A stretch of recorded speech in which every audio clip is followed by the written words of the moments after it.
Bienvenidos a Corazones Experimentados, el espacio donde las vivencias nos enseñan. 2 de la mañana. 20 llamadas de mi cuñado diciéndome que fuera a casa de mi suegra, que era una emergencia. Mi esposo me detuvo. Quédate en casa. No vayas. Le hice caso y me quedé. Al día siguiente, ocurrió algo que me dejó helada. Esa noche, dormía profundamente cuando la vibración insistente del teléfono en el buró me despertó de golpe. La habitación estaba a oscuras.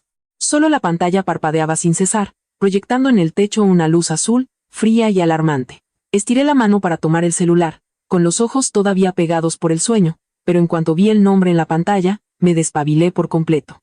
Era Javier, el hermano menor de mi esposo. Siendo sincera, Javier nunca me llamaba a horas decentes, y mucho menos en mitad de la noche. Solo se acordaba de mí cuando le faltaba dinero, cuando necesitaba que yo intercediera por él con Mateo, o cuando se metía en algún problema, y quería que alguien le resolviera el desastre. Miré la pantalla, y mi corazón empezó a latir más rápido. 21 llamadas perdidas, acompañadas de varios mensajes de texto enviados uno tras otro, con palabras cortas y llenas de pánico. Sofía, ven a casa de mi mamá ya. Es urgente, si te tardas, nos morimos todos. Salté de la cama de inmediato. En mi mente solo aparecían imágenes de mis suegros sufriendo un infarto en plena noche o de algún peligro inminente en su casa. Aunque en mis años como nuera había soportado muchas amarguras, seguía siendo la casa de mi esposo, la madre y el hermano de Mateo. Me quité la cobija de encima y pisé descalza el suelo helado, dispuesta a tomar mi chamarra colgada detrás de la puerta. Pero apenas di un paso, Mateo me sujetó con fuerza la muñeca. Él también se había despertado. Su rostro, tenso en la oscuridad, y sus ojos fijos en la pantalla del teléfono que yo sostenía. Antes de que pudiera decir nada, susurró, quédate en casa. No vayas. Me quedé paralizada, entre la angustia y la molestia. ¿Qué dices? Javier ha llamado más de 20 veces. Dice que es una emergencia en casa de tu mamá. ¿Y si a tus papás les pasó algo? Mateo no me soltó. Me miró durante un largo rato, su voz era ronca pero firme. Javier nunca te llamaría a estas horas si no planeara meterte en un lío. Esa frase me detuvo en seco. En ese instante, el teléfono volvió a vibrar, cada timbrazo como un golpe en mis nervios. Seguía siendo Javier. Miré a Mateo, luego contesté y puse el altavoz. Del otro lado, la voz de Javier sonó de inmediato, temblorosa y agresiva. Sofía, ven a casa de mi mamá ahora mismo, rápido. Si no vienes, mi mamá no te lo va a perdonar. Apreté el teléfono, tratando de mantener la calma en mi voz. Javier, ¿qué pasa exactamente? ¿Cómo están tus papás?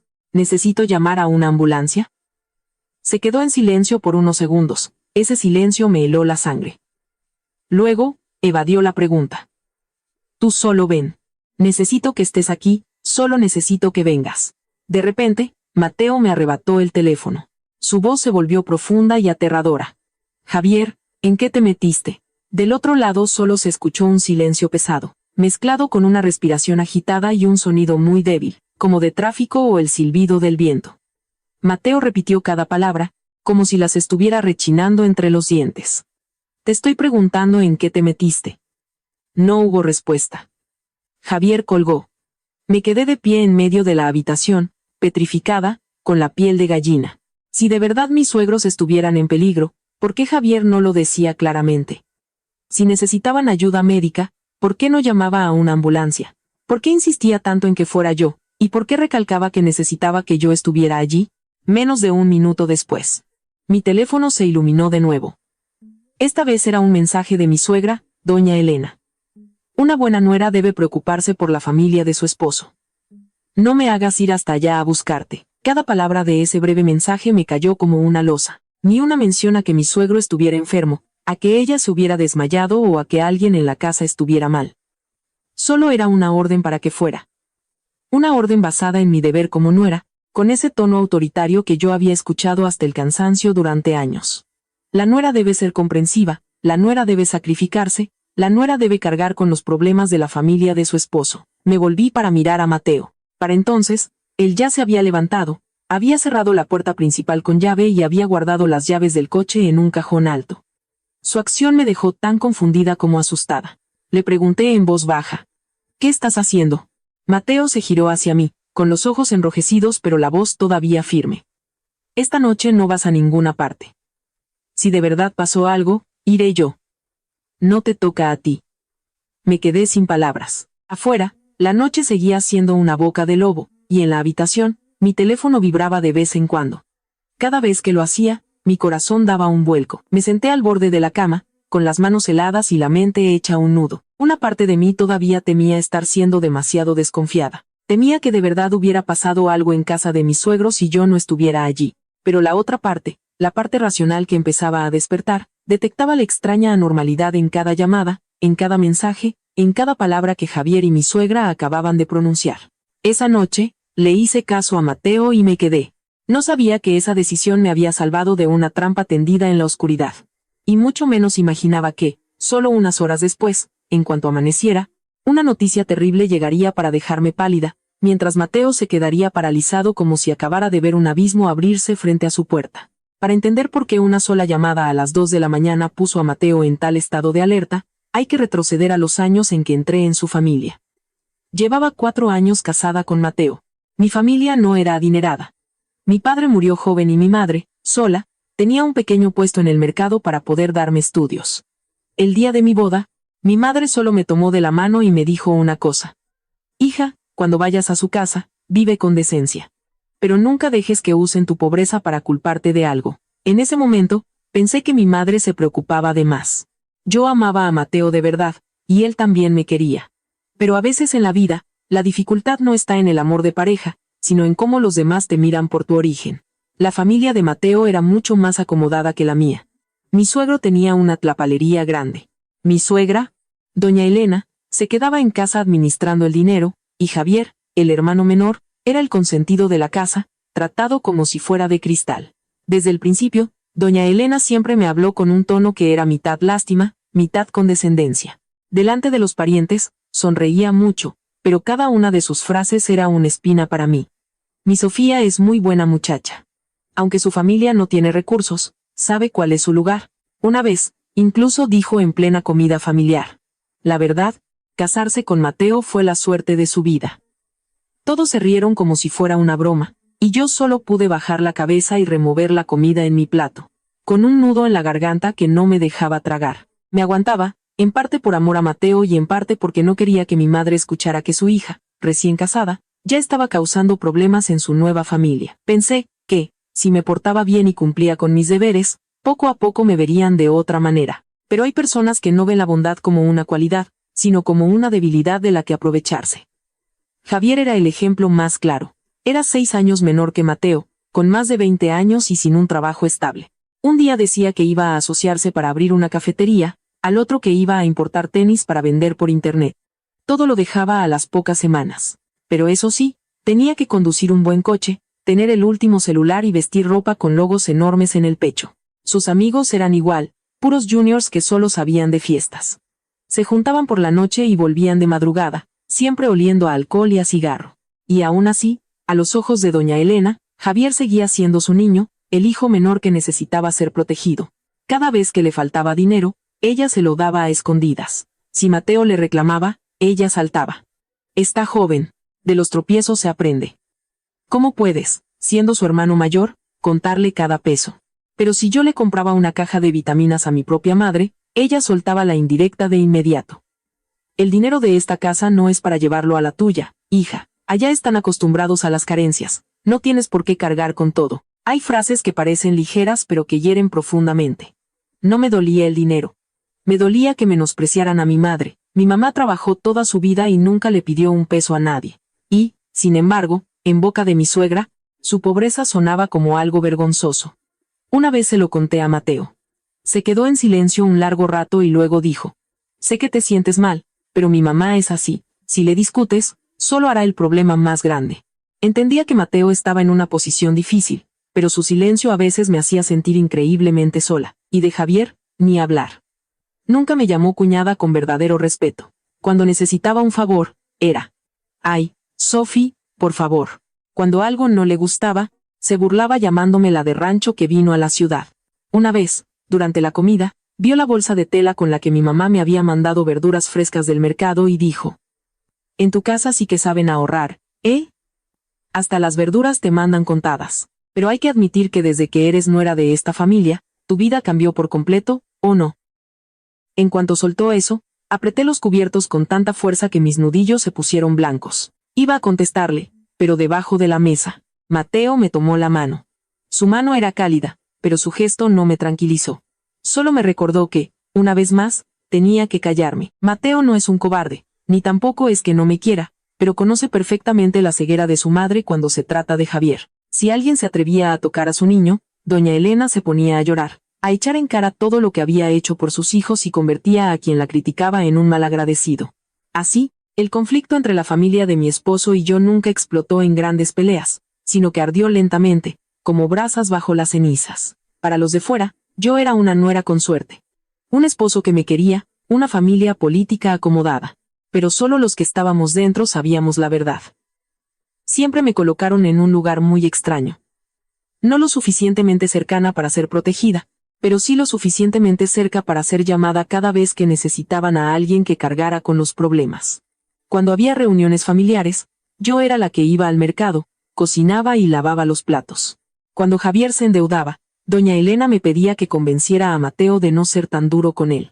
Cuando necesitaban a alguien amable para hablar con los parientes, me ponían a mí al frente. Pero cuando llegaban las buenas noticias, los halagos o el momento de repartir algo, de repente volvía a ser la de fuera. Por eso, cuando Javier me llamó más de 20 veces a las 2 de la mañana, Mateo no escuchó una llamada de auxilio. Escuchó el familiar olor a problemas. Y yo, aunque todavía sentía algo de afecto por ellos, empecé a entender por qué mi esposo insistía en cerrar la puerta y no dejarme ir. Para Javier y mi suegra, yo nunca fui realmente de la familia. Solo era alguien a quien podían llamar cuando necesitaban un nombre, una cara o una espalda lo suficientemente agachada como para cargar con su peso. La verdad es que, antes de esa noche fatídica, Javier ya se había metido en problemas muchas veces. El detalle era que, cada vez que lo hacía, quienes terminaban tragándose el coraje éramos Mateo y yo, no él.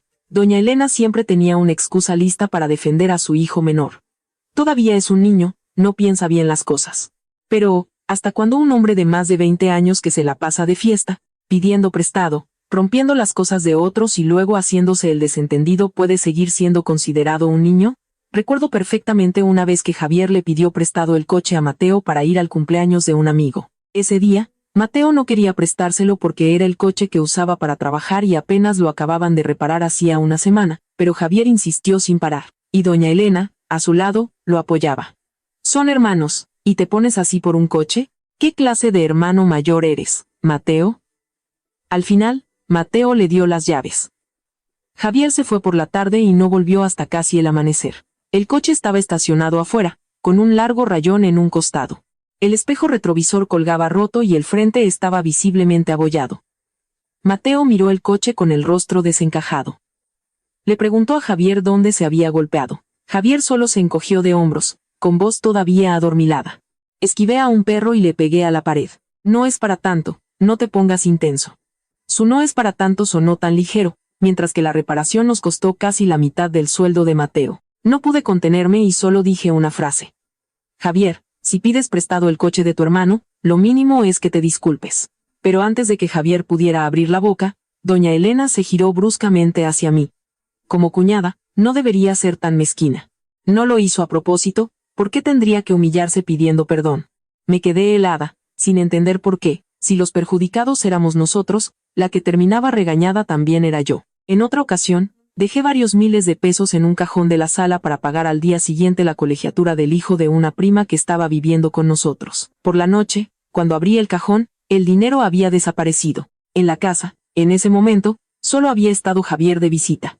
Le pregunté con mucha calma, sin acusarlo, simplemente. Javier, ¿viste un sobre con dinero en el cajón? Él estaba tirado en el sofá, jugando con su celular. Al oírme, soltó una risita. Ah, sí, lo tomé prestado. Te lo pago en unos días. Somos familia, no hagas un drama como si te hubieran robado. Me quedé sin aire. Si pides prestado, primero preguntas. Eso lo sabe hasta un niño. Pero Javier lo dijo con una naturalidad tal que parecía que la culpa era mía por haber dejado dinero en mi propia casa. Llamé a doña Elena, esperando que ella dijera algo justo. ¿Quién lo diría? Solo suspiró. Hija, por unos cuantos pesos haces un escándalo. Si le hacía falta, pues lo tomó. Entre cuñados no debe haber esas cuentas, o luego será difícil mirarse a la cara. Sus cuantos pesos era el dinero que yo tardaba una semana en ganar. Era un pago que yo había prometido hacer en una fecha concreta. Cosas así no pasaron una o dos veces. Cuanto más lo defendían, más sentía Javier que todo en la casa era suyo. Un día, trajo a todo su grupo de amigos a casa de su madre a beber hasta tarde. Las risas y los gritos resonaban por toda la calle. Las botellas de cerveza rodaban por el suelo, y las colillas de cigarro estaban apagadas en las macetas de la entrada. Cerca de la medianoche, no sé si por la borrachera, uno de sus amigos tiró un pequeño estante en la sala, y con él, el altar con las fotos de los abuelos y la Virgen de Guadalupe. A la mañana siguiente, cuando fui a ayudar a limpiar y vi los pedazos de cerámica esparcidos por el suelo, sentí un escalofrío. Los asuntos de la fe y el respeto a los mayores son algo que la gente de antes toma muy en serio. Pensé que esta vez doña Elena le daría un buen regaño a Javier, pero no. Solo frunció el ceño, me ordenó que limpiara y luego le dijo a Mateo: se les pasaron las copas, fue un accidente. Los muchachos a veces son impulsivos, pero mi hijo tiene buen corazón. ¿De qué sirve un buen corazón si no sabe admitir sus errores, si causa problemas y no sabe repararlos? Poco a poco, entendí una amarga verdad. A los ojos de doña Elena, todo lo que hacía Javier tenía una justificación digna de compasión. Si rompía el coche, era por esquivar un perro. Si tomaba dinero, era porque estaba necesitado. Si se emborrachaba y hacía destrozos, era porque está joven. En cambio, si yo fruncía el ceño o hacía una pregunta, inmediatamente me convertía en una grosera, una mezquina, una nuera que no quería a su cuñado. Mateo no era ciego. Muchas veces discutió con su madre por Javier. Una vez le dijo directamente: mamá, si sigues defendiéndolo así, el día que se meta en un problema grave, nadie va a poder salvarlo. Doña Elena, al oír eso, se dejó caer en el sofá. Llorando, empezó a recitar todo lo que había sacrificado por ellos. Te crié para que ahora te pongas del lado de tu esposa y ataques a tu hermano. Desde que te casaste, ya no te importa tu madre. Con esa sola frase, toda la conversación cambiaba de rumbo. Javier pasaba de ser el culpable a la pobre víctima, y yo, a la causa de la discordia familiar. Después de varios episodios así, los parientes de mi esposo empezaron a mirarme diferente. En una reunión familiar, una tía se me acercó y me dijo, medio en broma, medio en serio: Sophie, si tu cuñado hace algo, corrígelo con cariño, no pongas a Mateo en una situación difícil. Una mujer inteligente mantiene la paz en la familia. Escuché eso y solo pude sonreír con amargura. Era evidente que doña Elena ya había contado su propia versión de la historia, que yo era una nuera conflictiva que estaba poniendo a su esposo en contra de su propia sangre. Mientras tanto, Javier se volvía cada vez más descarado. Ya ni siquiera se molestaba en disimular frente a mí. Una vez me lo dijo sin rodeos: no creas que por casarte con mi hermano Mateo ya eres de la familia de verdad. La gente de fuera siempre será de fuera. Esa frase se me quedó grabada, no por ser nueva, sino porque expresaba lo que toda esa familia pensaba. Llevaba años allí, cocinando, preocupándome, aguantando, pero al final, seguía siendo la de fuera a la que podían apartar cuando les convenía. El punto culminante fue en los últimos meses, cuando Javier empezó a juntarse con un grupo de amigos que hacían arrancones, carreras ilegales por la noche. Solía volver a casa casi al amanecer, con los ojos inyectados en sangre y un fuerte olor a alcohol.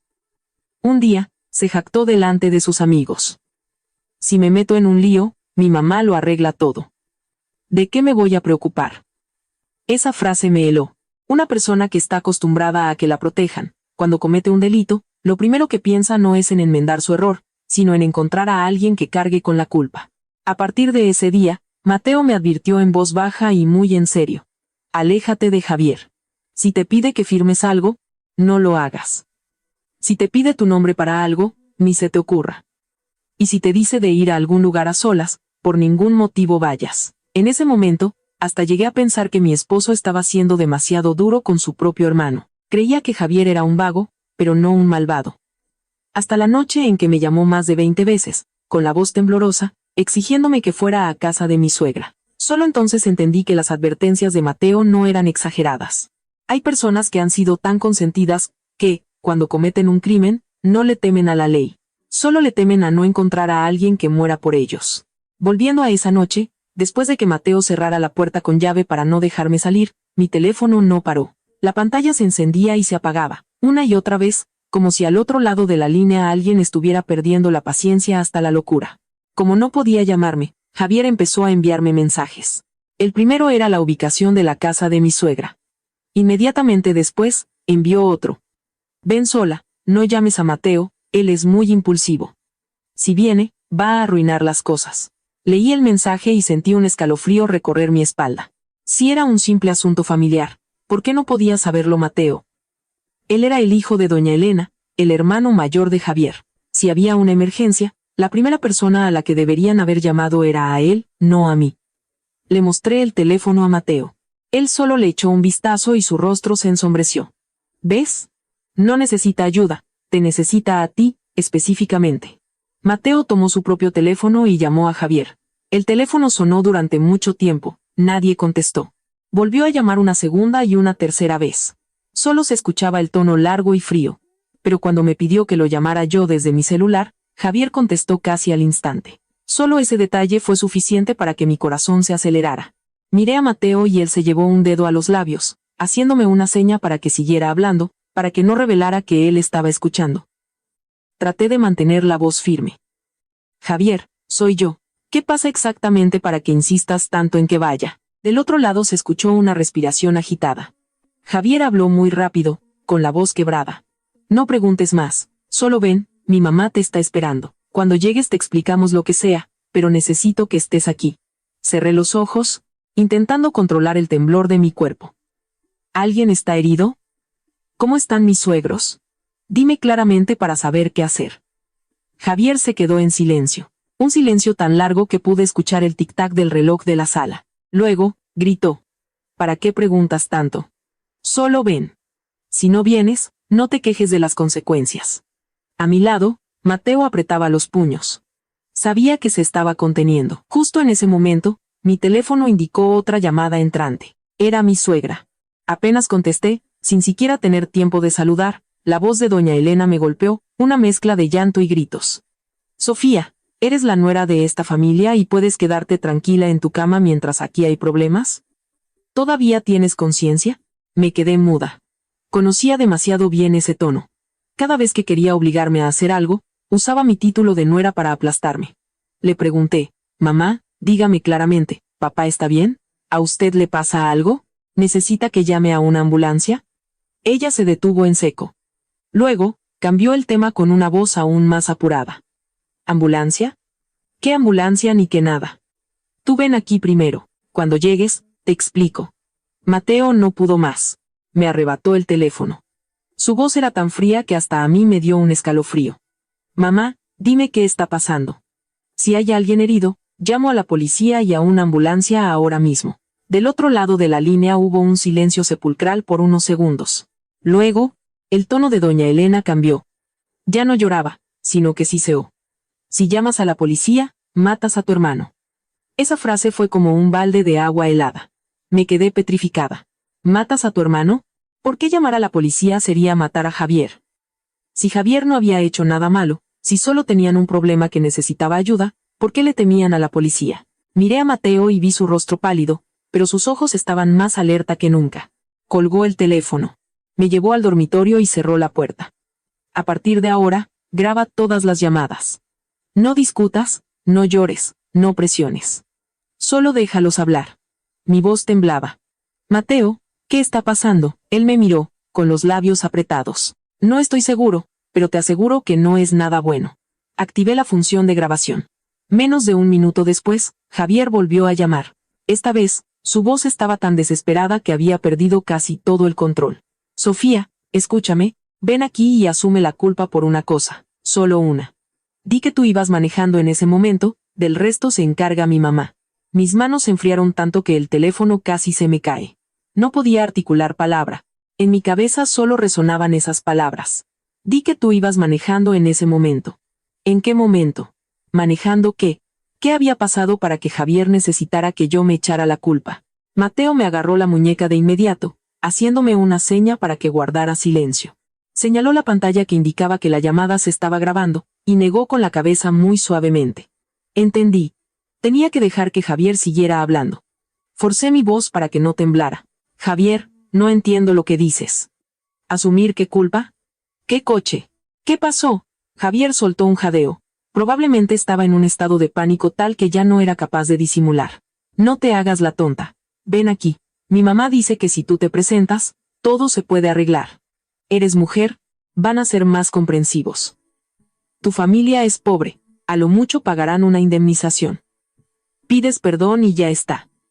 Mi mamá se encarga de los abogados. Me mordí el labio con fuerza, hasta que me dolió. Cada una de sus palabras era como una cuchillada. Mi familia es pobre, así que pueden usarme de escudo. Soy mujer, así que pueden empujarme a confesar un delito. Soy la nuera, así que si la familia de mi esposo me necesita, tengo que agachar la cabeza y cargar con su culpa.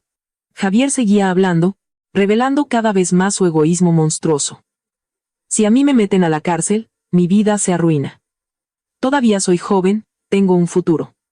Sofía, hazlo por mi hermano. Si me salvas de esta, nunca lo olvidaré. Me eché a reír, pero tenía la garganta tan apretada que la risa sonó seca, rota en la noche.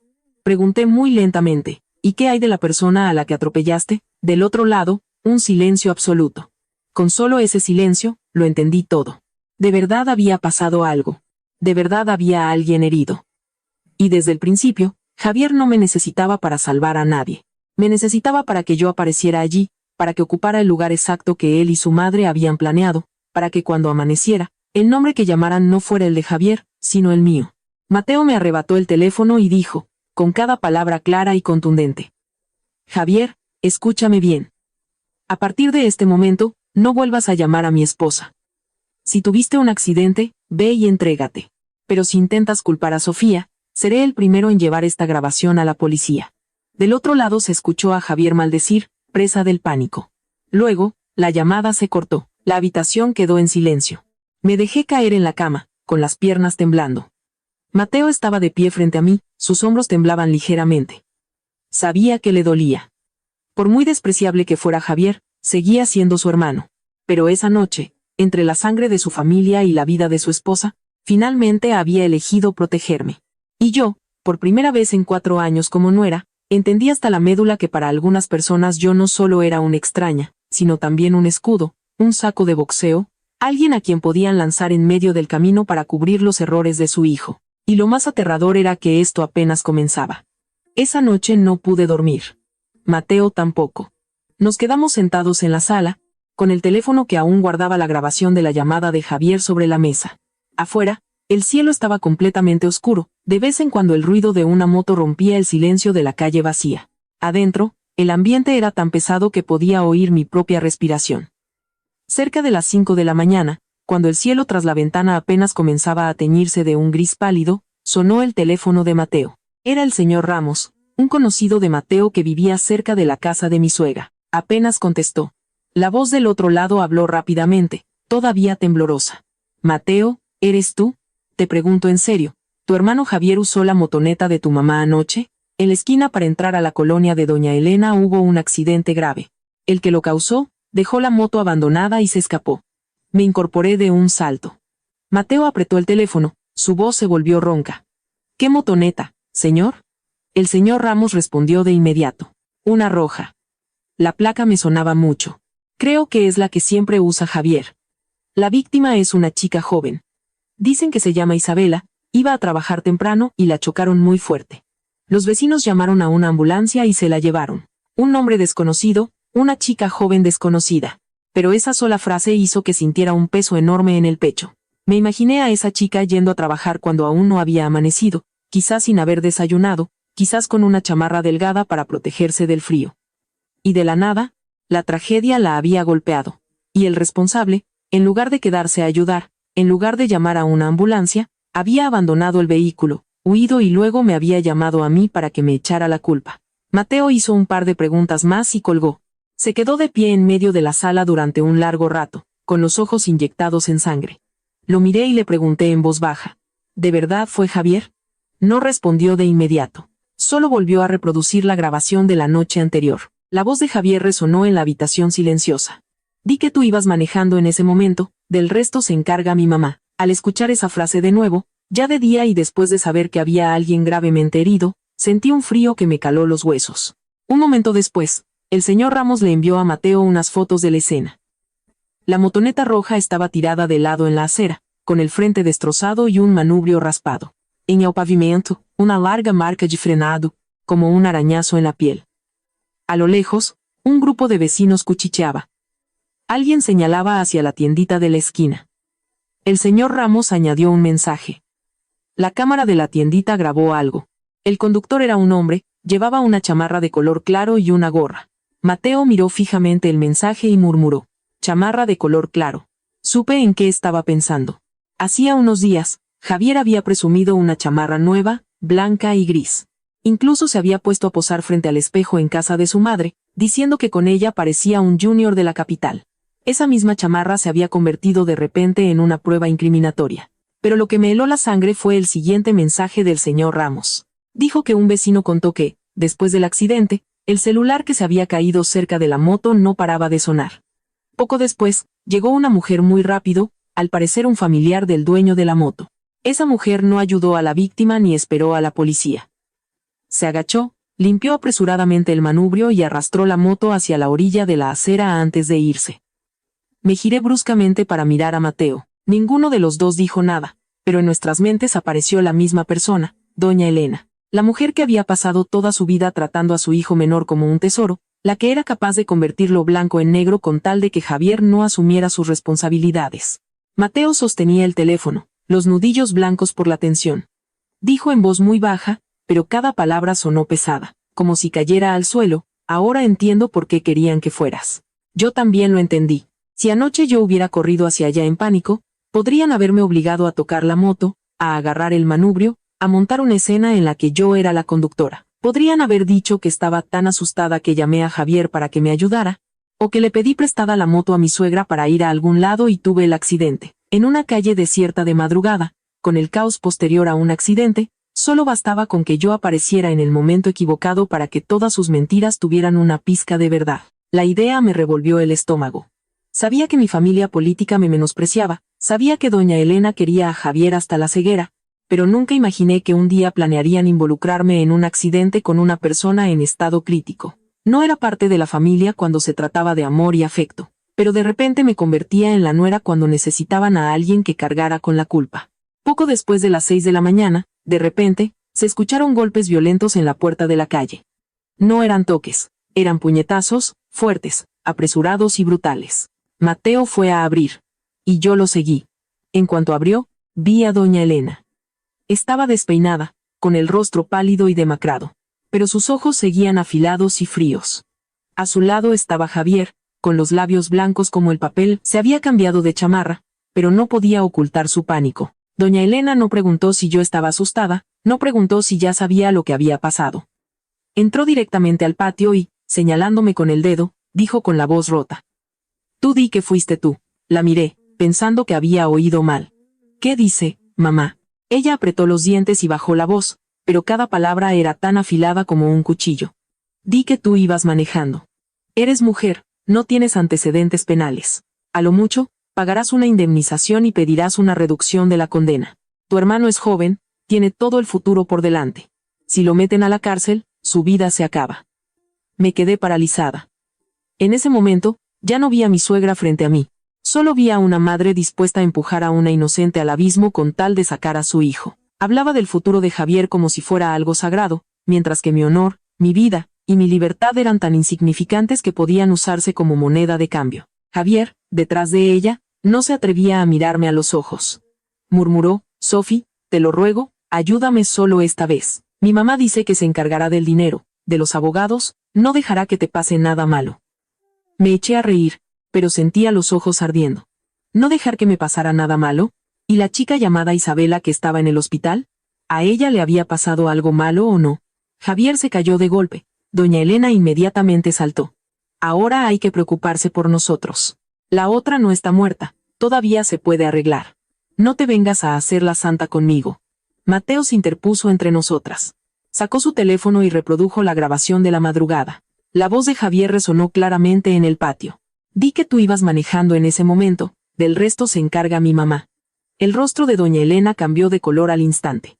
Javier retrocedió medio paso, como si le hubieran dado una bofetada. Mateo miró a su madre, con la voz temblando de ira. «Dices que su futuro es largo. ¿Y el futuro de mi esposa? ¿Qué? Su honor. Su libertad. El futuro de él es valioso y el de mi esposa no vale nada». El patio quedó en un silencio sepulcral. Doña Elena abrió la boca para decir algo, pero por primera vez, no encontró ninguna excusa. Y yo, de pie detrás de Mateo, con las manos heladas, Solo tenía un pensamiento más claro que nunca. A partir de este momento, no podía seguir aguantando. Porque si cedía, la próxima persona enterrada bajo el egoísmo de esa familia no solo sería la chica llamada Isabela, sino yo misma. Después de la pregunta de Mateo, doña Elena se quedó paralizada en medio del patio por unos segundos.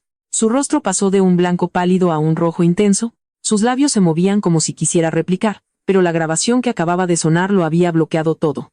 Pensé que finalmente sentiría miedo, que daría un paso atrás, que al menos se callaría por vergüenza, pero subestimé su capacidad para actuar. En un abrir y cerrar de ojos, doña Elena cambió de cara.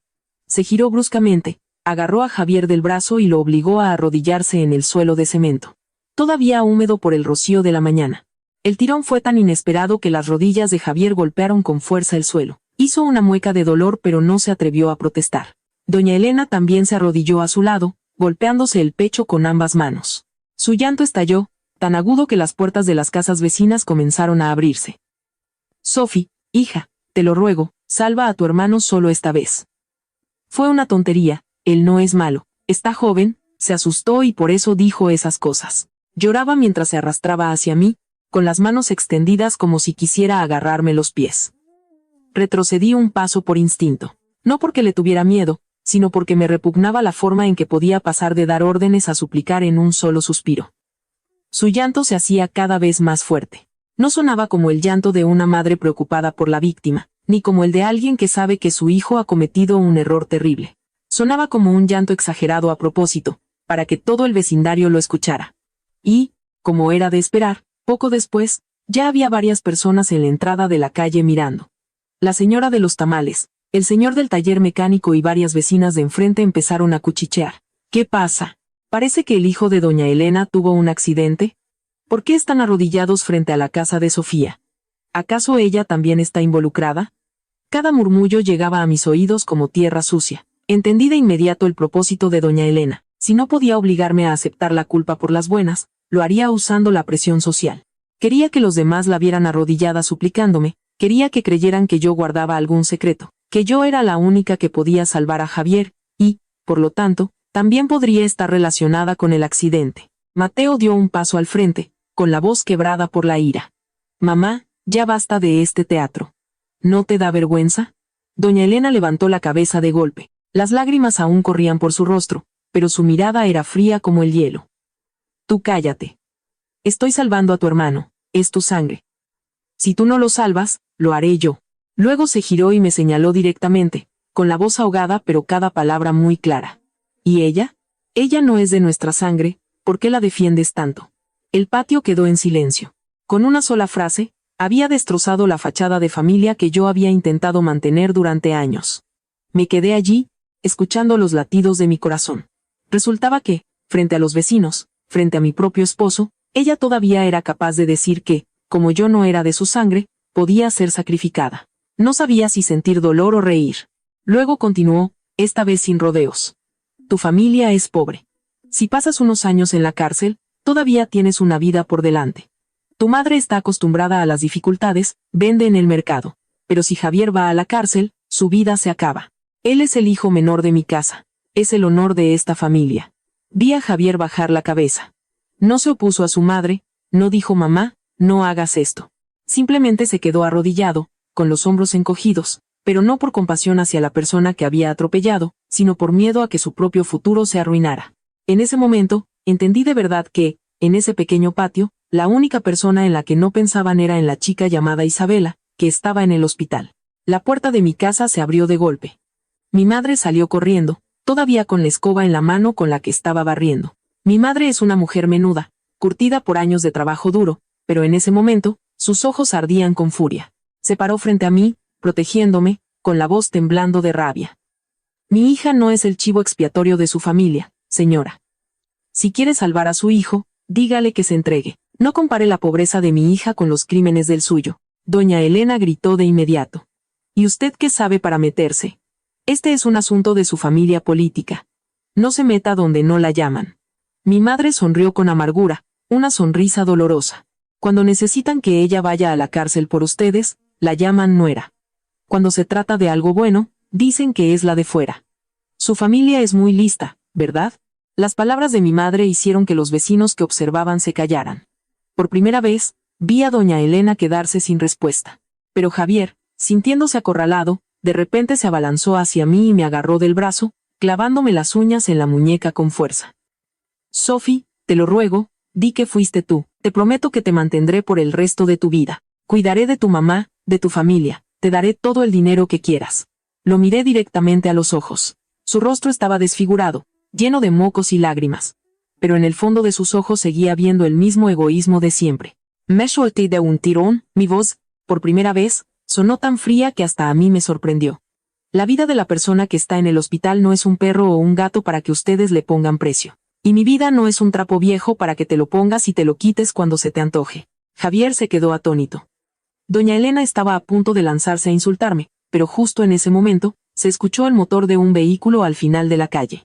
Una patrulla de policía pasó lentamente y redujo la velocidad frente a nuestra calle. No sé si venían por el accidente o si solo estaban de ronda. Pero con solo ver ese vehículo, Javier entró en pánico, se levantó de un salto, retrocedió varios pasos y luego se dio la vuelta y corrió hacia el coche de su madre, que estaba estacionado afuera. «Javier», gritó doña Elena para detenerlo, pero él no la escuchó. Se metió en el asiento trasero, cerró la puerta de golpe y se cubrió la cabeza con las manos, como un niño asustado. Doña Elena lo vio, con el rostro pálido como la cera. Y aún así, antes de irse, no se olvidó de volverse a mirarme. Su mirada ya no era de súplica ni de llanto, era tan venenosa que me heló la sangre. Apretó los dientes, su voz baja pero afilada como un cuchillo.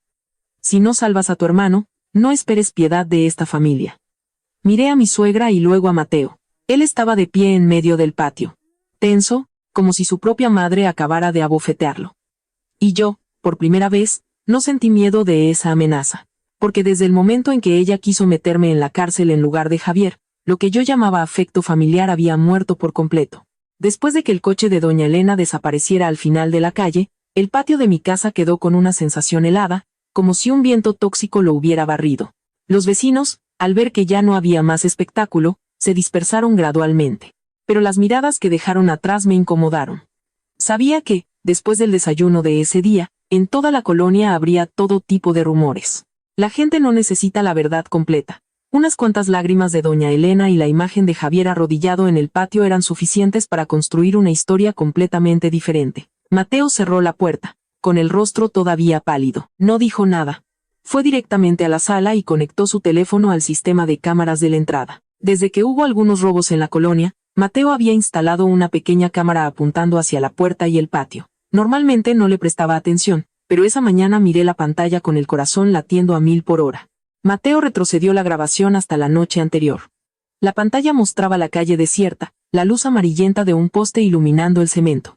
Cerca de la 1 de la madrugada, apareció una figura en una esquina del cuadro. Llevaba una gorra, un cubrebocas que le tapaba casi todo el rostro y una chamarra oscura. Caminaba rápido, pero constantemente miraba hacia atrás. En cuanto vi su forma de caminar, sentí un escalofrío. Mateo detuvo la imagen, la amplió. Su voz sonó ronca. «Es Javier». Contuve la respiración y seguí mirando. Javier no tocó el timbre ni llamó a la puerta. Se acercó sigilosamente a mi motoneta, que estaba estacionada junto a la pared, y se agachó rápidamente. Al principio, pensé que iba a forzar la cerradura, pero no. Sacó un pañuelo de su bolsillo y limpió el manubrio, el asiento y la parte delantera. Sus movimientos no eran los de una persona en pánico. Eran lentos, metódicos y calculados. Me estremecí. «¿Qué está haciendo?». Mateo no respondió de inmediato. Adelantó la grabación unos segundos más. Javier metió la mano en una pequeña caja cerca de la ventana donde yo, por descuido, había dejado una vez una llave de repuesto, pero seguramente no la encontró, porque Mateo la había cambiado de lugar hacía semanas. Javier se detuvo un momento, luego continuó limpiando la cerradura de la moto, después guardó el pañuelo en el bolsillo de su chamarra y desapareció del cuadro. Cuando Mateo vio eso, su mano sobre el ratón comenzó a temblar. Dijo en voz muy baja, como hablándose a sí mismo, estaba borrando las huellas viejas para plantar unas nuevas. Esa frase me dejó la piel de gallina. Retrocedí un paso, sintiendo como si el suelo desapareciera bajo mis pies. Si anoche hubiera obedecido a Javier y hubiera ido a casa de mi suegra, muy probablemente habrían encontrado la manera de que yo tocara esa moto, de que agarrara el manubrio, de que tocara las llaves. O peor aún, Podrían haber llevado mi propia moto cerca de la escena del accidente y haber inventado la historia de que yo era la que conducía y que, presa del pánico, había huido. Recordé cada palabra de Javier por teléfono. Solo necesito que estés aquí. Resulta que lo que necesitaba no era ayuda, sino un rastro, una huella dactilar, una imagen, una palabra dicha sin pensar. Cualquier cosa que pudiera convertirme de una simple llamada a una sospechosa. Me senté en el sofá, con las manos heladas entrelazadas. Mateo, si anoche hubiera ido. Él apagó la pantalla y se giró para mirarme. Sus ojos estaban enrojecidos, pero su voz era firme. Entonces, hoy, la primera persona interrogada serías tú. El aire en la casa era irrespirable. Mi madre estaba detrás de nosotros, todavía con la escoba en la mano, pero esta vez no dijo nada. Solo miraba la pantalla apagada, con una mezcla de amor y rabia en sus ojos. Un rato después, Mateo abrió su teléfono, buscó un mensaje antiguo y me lo mostró. Era un mensaje de Javier de hacía unos días. Hermano, si un día me meto en un problema muy grande, ¿me ayudarías? Debajo, la respuesta de Mateo. No digas tonterías y ponte a trabajar en serio. En ese momento, Mateo solo pensó que Javier se quejaba de nuevo por deudas o por sus fiestas, pero al leerlo ahora, cada palabra sonaba como el presagio de un desastre que se venía gestando desde hacía tiempo. Mateo se sentó frente a mí, con la cabeza entre las manos. Después de un largo rato, finalmente habló. Hay algo que no te he contado. Levanté la vista, con un mal presentimiento. Mateo respiró hondo y continuó. Desde hace unos meses, Javier se metió con un grupo de arrancones. Al principio, pensé que solo era para presumir coches, pero luego me enteré de que también apostaba, pedía dinero prestado a gente peligrosa. La deuda no es pequeña, Sofía, son casi $500,000. Me quedé helada. ¿$500,000? Para nuestra familia política, eso seguía siendo mucho dinero, y para alguien sin trabajo como Javier, era como tener una soga al cuello. Mateo me contó que una vez los cobradores fueron hasta la tlapalería de su padre a gritarle. Doña Elena, por miedo al que dirán, vendió joyas de la familia, pidió prestado a parientes e incluso a prestamistas para pagar una parte, pero tapaba un hoyo y se abría otro. Le pregunté. Entonces, anoche lo estaban persiguiendo los cobradores. Mateo asintió, con la voz rota. El señor Ramos me acaba de mandar otro mensaje. Alguien vio que, antes del accidente, Javier iba a toda velocidad, y 2 motos lo seguían de cerca. Es posible que acabara de perder una apuesta y lo estuvieran presionando. Condujo como un loco y chocó a Isabela. Cerré los ojos, tratando de tragar el nudo en mi garganta. Una chica inocente había sido arrastrada a una catástrofe solo por la vida irresponsable de Javier. Y después de causarla, lo primero que él y su madre pensaron no fue en salvar a la víctima, sino en encontrar la manera de culparme a mí. Esa verdad me llenaba de ira y náuseas. Justo en ese momento, el teléfono de Mateo vibró. Un mensaje de un número desconocido apareció en la pantalla. Sin nombre, sin foto de perfil. Solo una línea de texto corta. No fue un accidente. Javier la atropelló a propósito. Los 3 nos quedamos paralizados. Miré a Mateo. Mateo me miró a mí y mi madre puso suavemente una mano en mi hombro, como para sostenerme. La habitación se iluminaba con la luz del amanecer que entraba por la ventana, pero yo sentía un frío como si estuviera en la noche más profunda. Si ese mensaje era cierto, este accidente ya no era simplemente una imprudencia al volante. Podría ser un crimen disfrazado de accidente. Y entendí que, a partir de ese momento, esto ya no se trataría solo de si yo aceptaba o no la culpa en lugar de Javier. Ese extraño mensaje dejó la casa en un silencio denso. Al principio, me dije a mí misma que tal vez alguien, al enterarse de la historia, había exagerado las cosas. A pesar de lo irresponsable, fiestero y cobarde que era Javier, las palabras a propósito eran demasiado pesadas. Convertían un accidente en algo completamente diferente, mucho más aterrador. Mateo estaba sentado frente a mí, con los ojos pegados a la pantalla del teléfono, los labios tan apretados que se veían blancos. No decía nada, pero yo sabía que por dentro estaba librando una batalla terrible. Cerca de las 9 de la mañana, cuando estábamos a punto de ir al hospital para preguntar por la chica, Isabela, el timbre volvió a sonar. Esta vez, no era insistente como cuando llegó doña Elena, sino vacilante, tímido, como si la persona que tocaba también tuviera miedo. Mateo fue a abrir. Afuera había una chica muy joven, delgada, con el pelo atado de cualquier manera y los ojos hinchados y rojos de tanto llorar. Abrazaba con fuerza un bolso de tela contra su pecho, y nos miraba con una mezcla de pánico y súplica. ¿Usted es Sofía?, preguntó con voz temblorosa. Asentí.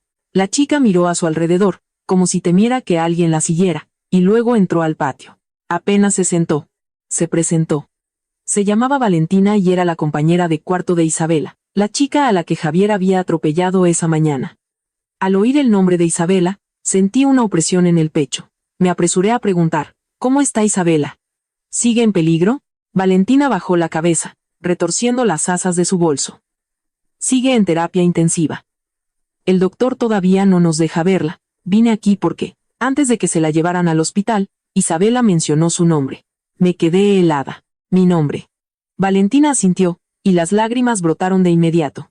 No dijo su nombre directamente, pero dijo, si algo me pasa, busquen a una mujer llamada Sofía, la esposa de Mateo.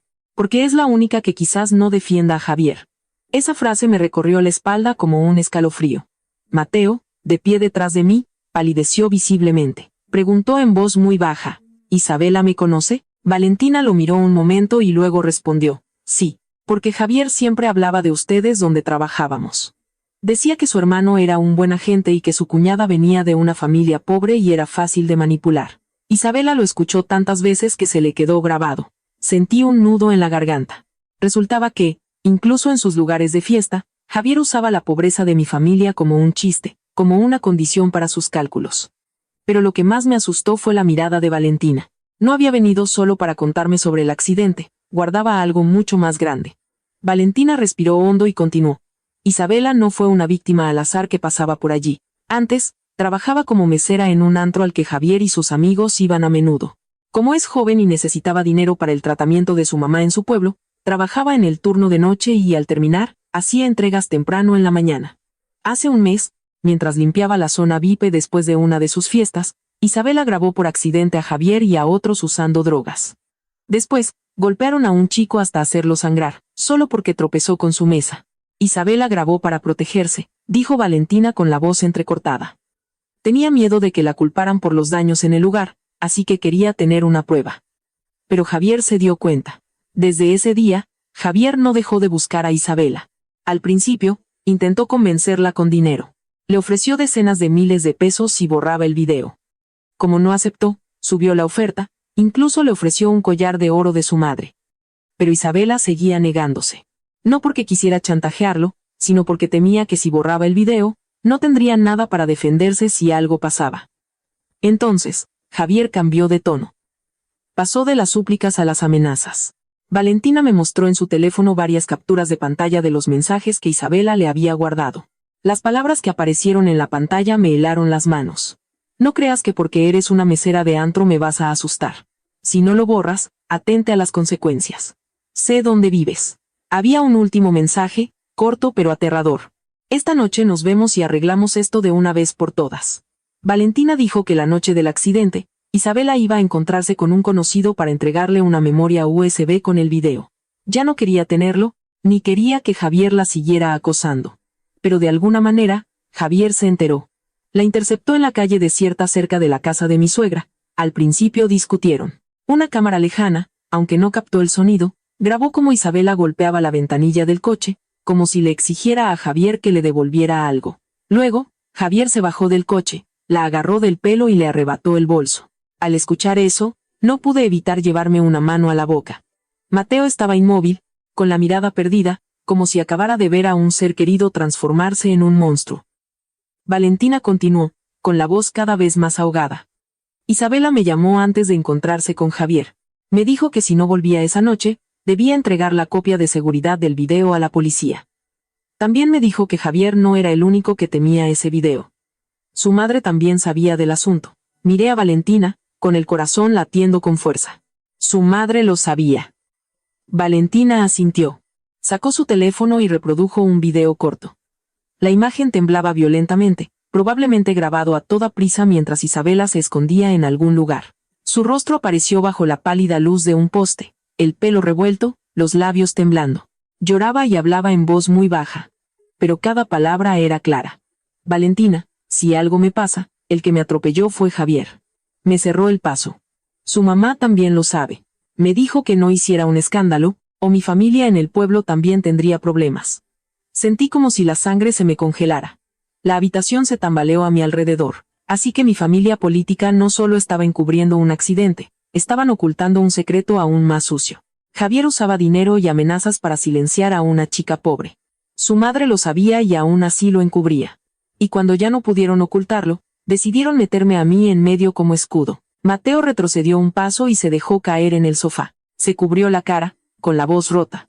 No puede ser. Javier no sería capaz. Pero ni él mismo se creía sus palabras.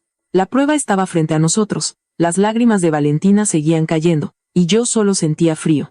Un frío que ya no era de miedo, sino de darme cuenta de hasta dónde puede llegar la maldad de una familia cuando creen que el dinero y la sangre pueden taparlo todo. Miré el video en el teléfono de Valentina y luego a Mateo. Desde ese momento, supe que esto había superado con creces una llamada a las 2 de la mañana. Ya no se trataba de si yo aceptaba la culpa o no, se trataba de la vida de Isabela, de una verdad enterrada bajo las ruedas de un coche, del precio que la gente humilde siempre se ve obligada a pagar cuando se topa con alguien con dinero, con una madre que lo protege todo y sin miedo a nada. Y supe que si me quedaba callada, mañana la persona aplastada no solo sería Isabela, sino cualquiera que se atreviera a interponerse en el camino de Javier. Apenas había asimilado todo esto cuando mi teléfono empezó a sonar sin parar. La primera llamada era de una tía de mi esposo. Vi su nombre y tuve un mal presentimiento, pero aún así contesté. En cuanto acerqué el teléfono a mi oído, sin siquiera poder decir una palabra, del otro lado se desató una lluvia de insultos. Sofía, ¿así es como vives? ¿Con qué cara? La familia de tu esposo está en problemas, y no solo no ayudas, sino que te pones a inventar cosas de tu cuñado para ocultar tus propias porquerías. Me quedé helada. Tía, no entiendo de qué habla. Ella soltó una risa sarcástica por el teléfono. Todavía finges. Tu foto sentada en un coche con un hombre que no es tu marido ya está en el grupo de WhatsApp de la colonia. La nuera que engaña a su esposo y ahora quiere culpar a su cuñado. ¿Crees que todos somos ciegos? Se me helaron las manos. Mateo me arrebató el teléfono de inmediato y abrió el grupo de vecinos de la colonia de su familia. Unos segundos después, su rostro se ensombreció.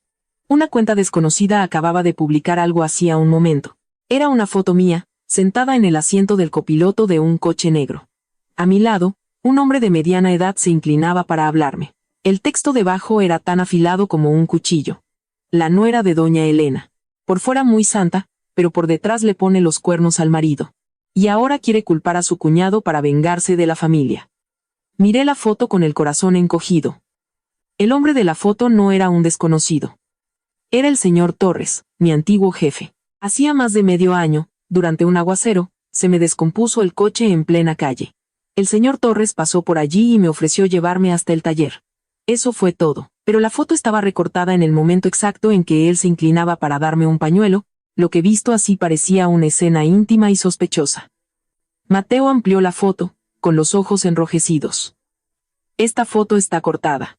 Alguien la tomó desde el otro lado de la calle, y quitó a propósito la parte del taller que estaba enfrente. No pude responder. En mi cabeza solo había un pensamiento: doña Elena había actuado.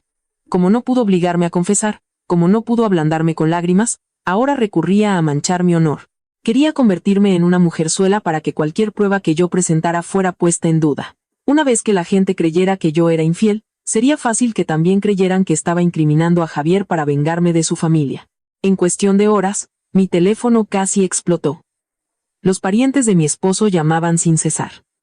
Algunos me insultaban directamente, otros lanzaban indirectas, y otros me enviaban mensajes crueles. Una mujer que engaña a su marido es capaz de cualquier cosa. Después de que te mantuvieron tantos años, ahora los muerdes. Pobre doña Elena. Tener una nuera así es una maldición. Leí algunos mensajes y apagué el teléfono, pero mis manos no dejaban de temblar. Mi madre, sentada a mi lado, estaba pálida de rabia. Tomó mi teléfono, lo puso boca abajo sobre la mesa y dijo: no leas más, hija. Cuando alguien quiere ensuciarte, cuanto más lees, más te duele. Pero ya no me dolía como un insulto. Sentía miedo. Miedo de cómo una persona, con solo una foto recortada y unas palabras medio ciertas, medio falsas, podía hacer que tanta gente estuviera dispuesta a apedrearme sin siquiera preguntar. Valentina, a nuestro lado, temblaba. Sofía, ¿crees que hicieron esto porque les traje el video? Le tomé la mano y negué con la cabeza. No es tu culpa. Los culpables son los que cometen el crimen y los que lo encubren, no los que dicen la verdad. Pero el juego sucio de doña Elena no se detuvo ahí. Cerca del mediodía, nos enteramos de que había ido con varios parientes al hospital donde Isabela estaba internada. Lloraba en los pasillos, hablando a propósito en voz alta para que los familiares de otros pacientes la escucharan. Mi hijo es un buen chico. Su cuñada lo mal aconsejó, lo acorraló hasta que entró en pánico. Nosotros también somos víctimas. Javier, mientras tanto, estaba sentado en la sala de espera, encogido, con la cabeza entre las manos, actuando como si estuviera a punto de desmayarse. Escuché eso y sentí una rabia que me ahogaba. La que estaba en terapia intensiva era Isabela. La que había sido atropellada hasta estar al borde de la muerte era Isabela. Y aún así, doña Elena era capaz de convertir a su hijo en la víctima y a mí en la mente maestra detrás de todo. Mateo me miró, con la voz apagada. Voy a ir al hospital. Lo detuve. No, si vas ahora, solo harán el escándalo más grande. Tenemos que proteger las pruebas primero. Justo en ese momento, el teléfono de Valentina sonó, vio la pantalla y se echó a llorar incluso antes de contestar. Era un número del hospital. Valentina se llevó el teléfono al oído, temblando de pies a cabeza. Después de unas breves palabras, levantó la vista hacia mí, con los ojos llenos de lágrimas, pero esta vez no eran de desesperación total. Sofía. Isabela despertó. La habitación pareció congelarse. Le pregunté atropelladamente. ¿Es verdad? Isabela despertó. Valentina asintió repetidamente, con la voz quebrada. El doctor dijo que todavía está muy débil, pero que ya despertó. Y lo primero que hizo fue pedir hablar con la policía. Sentí un nudo en el pecho. Una chica que acababa de salir del umbral de la muerte, al abrir los ojos, no pidió ver a su familia, no preguntó por sus heridas, sino que pidió ver a la policía. Solo ese detalle demostraba el terror que le tenían a Javier y a doña Elena.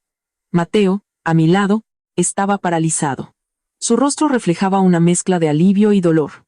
Que Isabela despertara significaba que la verdad tenía una oportunidad de salir a la luz, pero también significaba que Javier ya no tenía escapatoria. La noticia de que Isabela había despertado se extendió rápidamente. Menos de media hora después, un conocido de Mateo que vivía cerca de la casa de mi suegra llamó, en voz baja, contó que Javier acababa de romper un vaso en la sala. Gritaba. ¿Esa maldita todavía no se muere? Esa frase me heló por completo.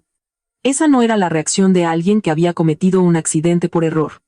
Era la reacción de alguien que temía que su testigo siguiera con vida. Según la misma persona, doña Elena, por primera vez, le había dado una bofetada a Javier, tan fuerte que se escuchó hasta afuera, pero no lo había golpeado por compasión hacia Isabela, sino por la estupidez de Javier, por haber dejado tantos rastros, porque el hecho de que Isabela estuviera viva significaba que todo el teatro que había montado podía derrumbarse en un instante. Me senté, mirando el video de Isabela en el teléfono de Valentina, y luego los mensajes de odio que seguían apareciendo en mi pantalla.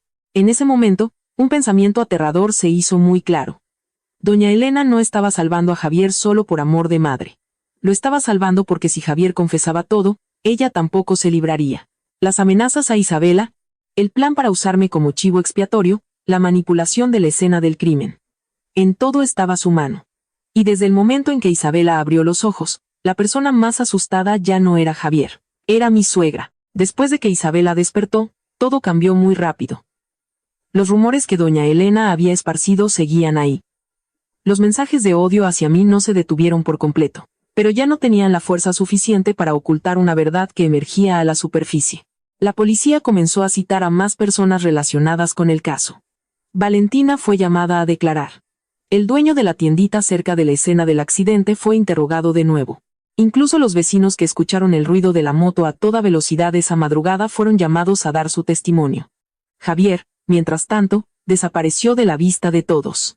Nadie lo vio de fiesta, nadie lo vio pasar en su coche por la calle como de costumbre.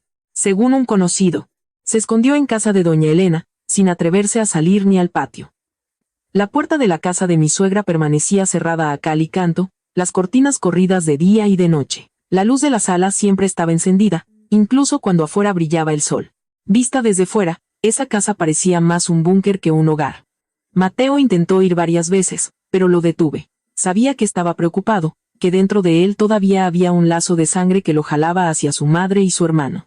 Pero en ese momento, cualquier paso en falso podía ser utilizado por ellos. Le dije, si quieres ayudar, ayuda quedándote quieto y dejando que la verdad hable por sí misma. Cuanto más vayas, más pretextos tendrá tu madre para involucrarte.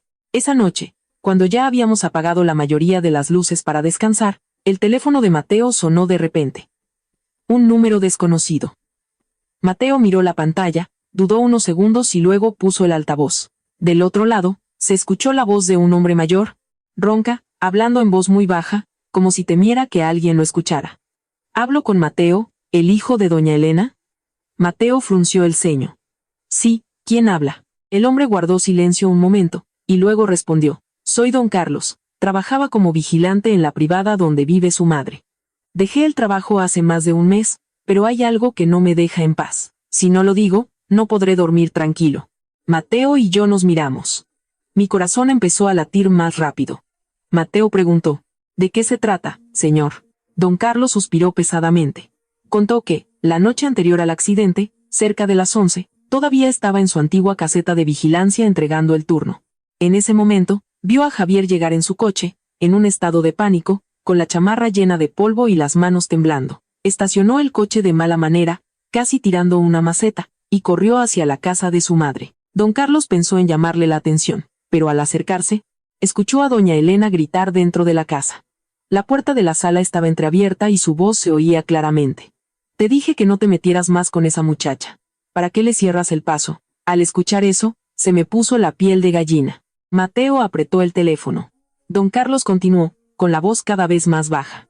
No escuché todo desde el principio, pero sí escuché a Javier llorando, diciendo que Isabela no reaccionaba y preguntando qué hacer. Y doña Elena dijo algo que hasta hoy me da escalofríos. La voz de Mateo se quebró. «¿Qué dijo mi madre?»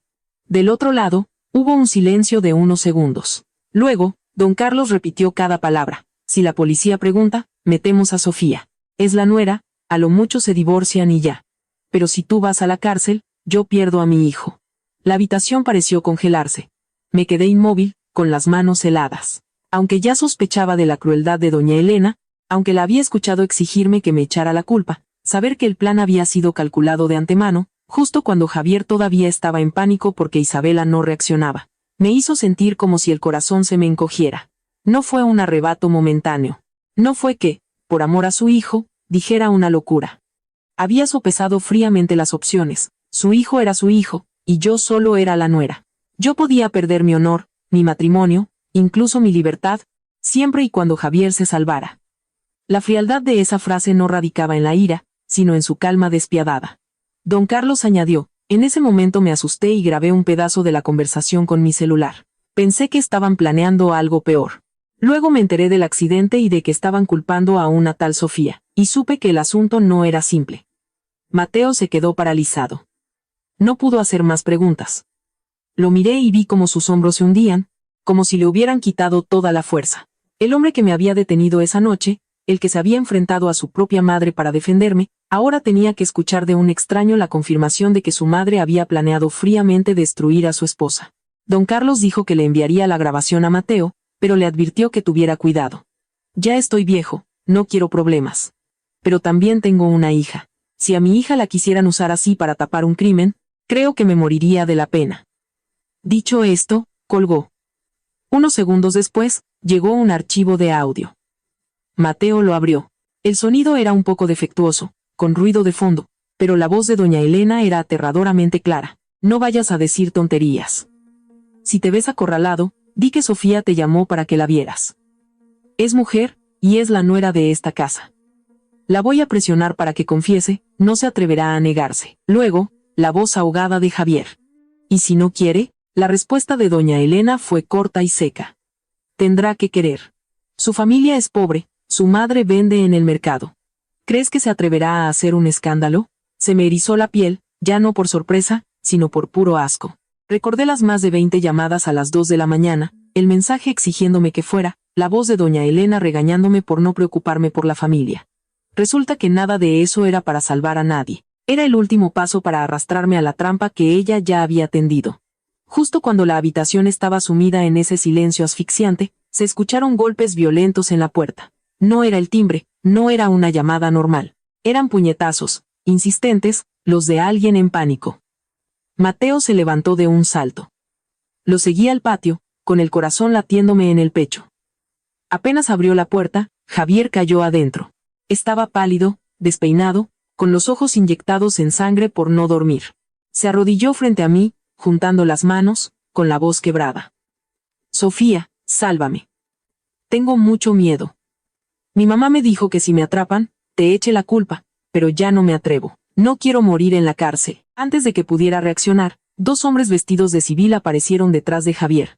Uno de ellos se acercó, mostró una placa rápidamente y dijo con voz tranquila pero fría: Javier, acompáñenos. Javier entró en pánico de inmediato. Se abalanzó y me abrazó las piernas, llorando como un niño. No me dejes. Habla por mí, por favor. No quiero ir a la cárcel. Sophie, te lo ruego. Miré al hombre que había querido que yo fuera a la cárcel en su lugar. En mi corazón ya no había compasión, ni siquiera rabia. Solo un vacío helado. Lentamente, le quité las manos de mis piernas y retrocedí un paso. No era crueldad. Simplemente, hay consecuencias que el responsable debe afrontar por sí mismo. Los dos hombres levantaron a Javier. Cuando el sonido metálico de las esposas se cerró en sus muñecas, Javier gritó llamando a su madre, a su hermano, incluso a mí. Pero ya nadie podía salvarlo. Me quedé quieta, viendo cómo se lo llevaban. Su sombra se alargaba bajo la luz amarillenta de la calle. Y en ese instante, entendí muy bien que la detención de Javier no era el final. Porque la persona que realmente había tendido la trampa a las 2 de la mañana, la que había valorado mi vida por debajo del futuro de su hijo, todavía estaba ahí fuera. La guerra entre mi suegra y yo, en realidad, apenas comenzaba. Cuando se llevaron a Javier, casi toda la calle se había despertado. Las puertas se abrieron, las miradas curiosas se asomaron por las ventanas. El sonido de las sandalias arrastrándose se acercaba cada vez más. Yo estaba de pie en el patio, con las manos heladas, viendo la figura encorvada de Javier mientras se lo llevaban, pero no sentía el alivio que había imaginado. Quizás porque entendía que alguien como Javier no se hundiría solo fácilmente. Estaba acostumbrado a ser salvado, a ser protegido, a que cada vez que cometía un error, alguien más estuviera allí para recibir el golpe. Mateo se acercó al coche patrulla, con la voz ronca. Javier, di la verdad. No empeores más las cosas. Javier, que iba con la cabeza gacha, se detuvo de repente. Lentamente, giró la cabeza. Sus ojos inyectados en sangre miraron a su hermano y luego a mí. Su mirada ya no era la de alguien asustado. Era la mirada de alguien que cae a un abismo, pero que antes de caer, intenta arrastrar consigo a quien está en la orilla. Se echó a reír, una risa seca y retorcida que sonaba peor que su llanto de antes. ¿Ustedes creen que son muy santos?, gritó, con la voz quebrada en medio de la calle llena de gente. Mi mamá tenía razón, en esta casa todos son unos hipócritas, todos quieren que me hunda yo solo. Me quedé helada. Mateo se abalanzó para impedir que siguiera hablando, pero uno de los oficiales lo detuvo. Javier, al ver esto, se envalentonó aún más y gritó con más fuerza. El dinero para el hospital de esa tal Isabela también lo puso Sofía. ¿Por qué no lo dicen? ¿Por qué no dicen que ella transfirió dinero al hospital justo después del accidente? Toda la calle se alborotó. Los murmullos estallaron como un enjambre de abejas. Me quedé paralizada.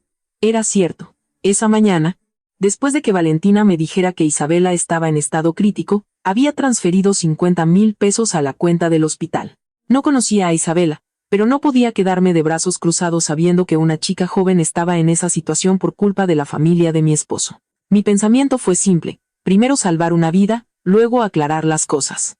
Y ahora, ese mismo dinero estaba siendo usado por Javier como una soga alrededor de mi cuello. Javier vio mi expresión y sonrió con desdén.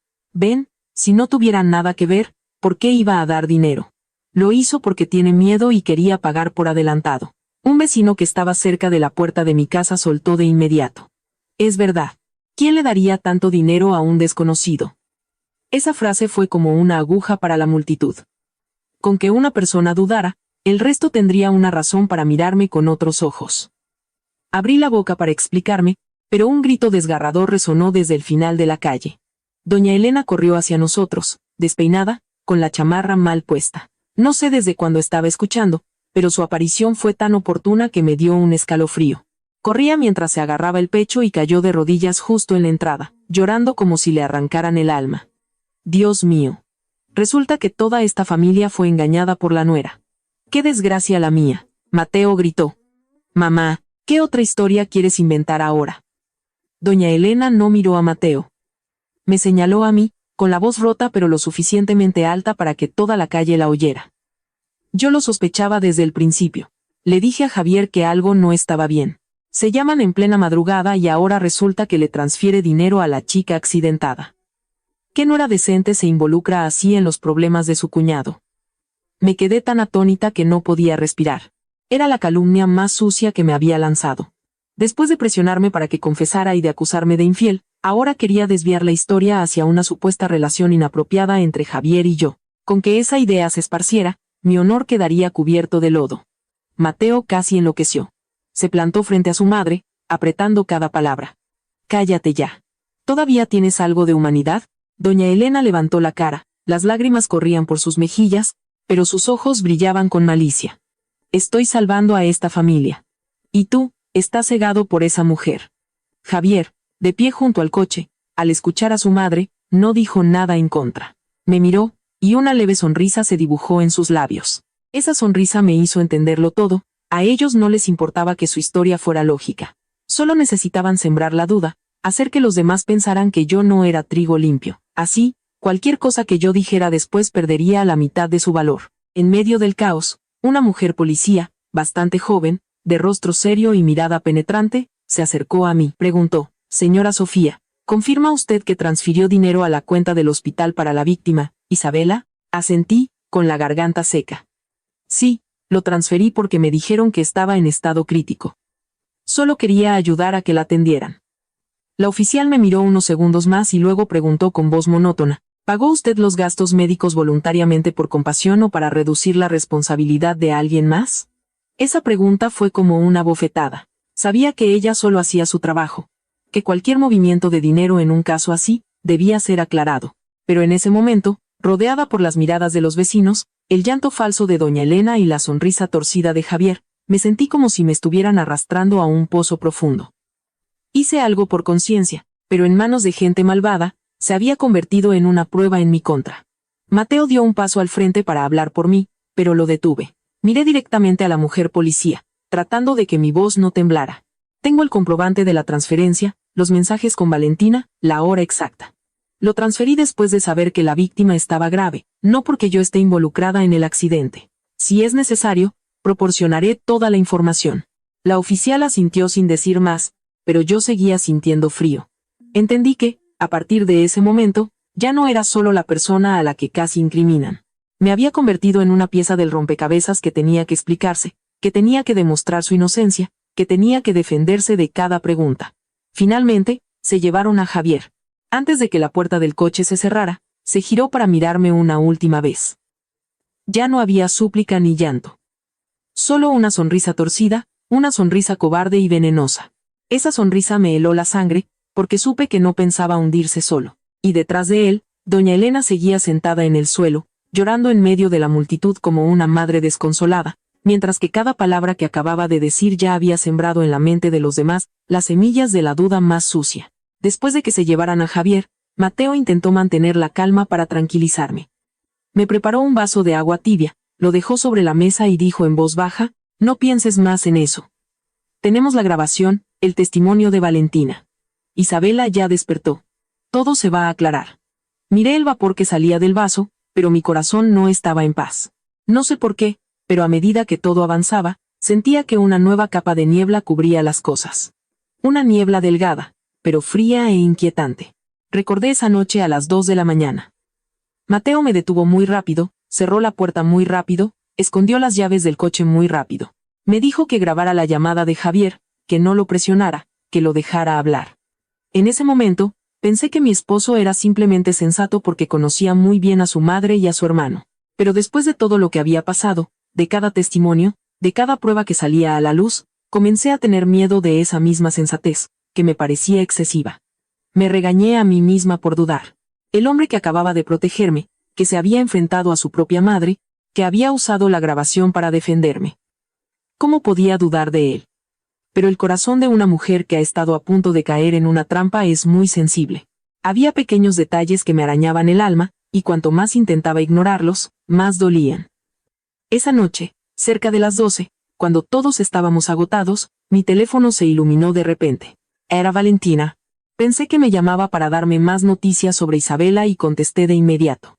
Del otro lado, Valentina habló en un susurro, con la voz tan temblorosa que podía oír su respiración. «Sofía, acabo de enterarme de algo, pero no sé si debería decírtelo». Me incorporé. Mateo estaba en el balcón, hablando por teléfono con alguien, de espaldas a mí. Bajé la voz. Dime lo que sea, Valentina. Ella guardó silencio unos segundos y luego dijo, del video de la cámara de la tiendita cerca del accidente, faltan 17 minutos. Los más importantes, justo el momento después de que atropellaran a Isabela y antes de que llegara la ambulancia. Mi corazón dio un vuelco. ¿Cómo que faltan? ¿El dueño de la tienda los borró? No, no se perdieron solos, Sofía, susurró Valentina. Alguien fue a pedir el video antes que la policía. Dijo que era un familiar y que quería verlo para calmarse. Después de eso, esos 17 minutos desaparecieron. Sentí un zumbido en los oídos. Pregunté, ¿quién fue? Valentina no respondió de inmediato. Mi teléfono vibró de nuevo. Me había enviado una foto. La abrí y, en ese instante, mis manos se quedaron rígidas. La persona en la foto llevaba una camisa oscura y una gorra, de pie de lado frente al mostrador de la tiendita. Con solo ver una parte de su rostro, lo reconocí. Era Mateo. El teléfono se me resbaló de las manos y cayó sobre el sofá con un ruido seco. Mateo, al oír el ruido, se giró. Vio mi cara y luego la pantalla del teléfono, que seguía encendida. En ese instante, lo vi claramente. Su mirada no era de sorpresa. Solo cerró los ojos, con un gesto de cansancio, como alguien que sabe que la última puerta finalmente ha sido abierta. Recogí el teléfono, me acerqué a mi esposo. Mi voz temblaba, pero cada palabra fue clara. ¿Qué hacías en la tiendita? Mateo guardó silencio. Volví a preguntar. Faltan 17 minutos de la grabación. ¿Fuiste tú? Se quedó de pie, en silencio, durante un largo rato. Afuera, en el balcón, el viento de la noche movía suavemente la cortina, pero dentro de mí había una tormenta. Finalmente, Mateo se sentó en una silla, entrelazó las manos, su voz ronca y profunda. No los borré para salvar a Javier.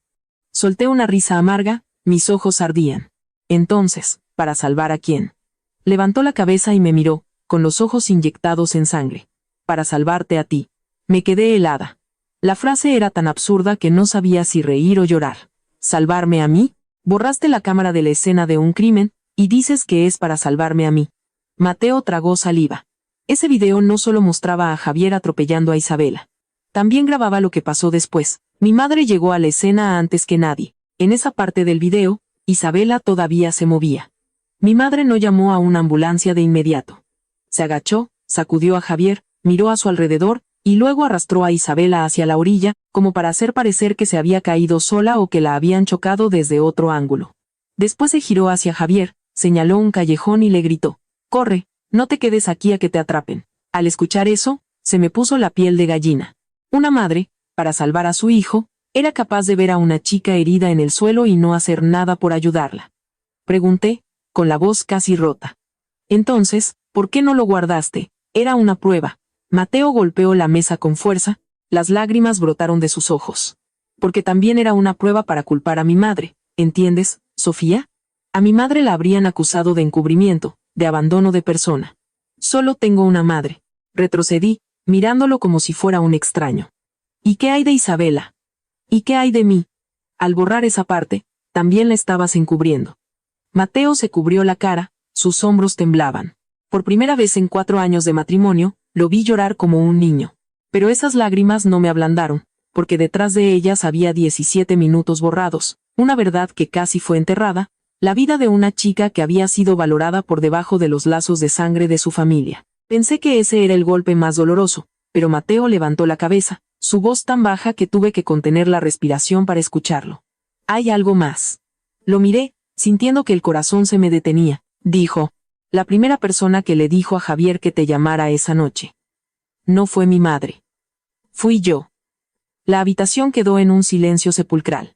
Podía oír el tic-tac del reloj en la pared, podía oír el pulso en mis oídos. Miré al hombre frente a mí, el que me había detenido, el que me había defendido, y también el que había considerado llamarme para que entrara en esa trampa. En ese momento entendí que la verdad a veces no te apuñala de una sola vez. Te va quitando capas, lenta y friamente, hasta que ya no reconoces a la persona que ha dormido a tu lado durante años.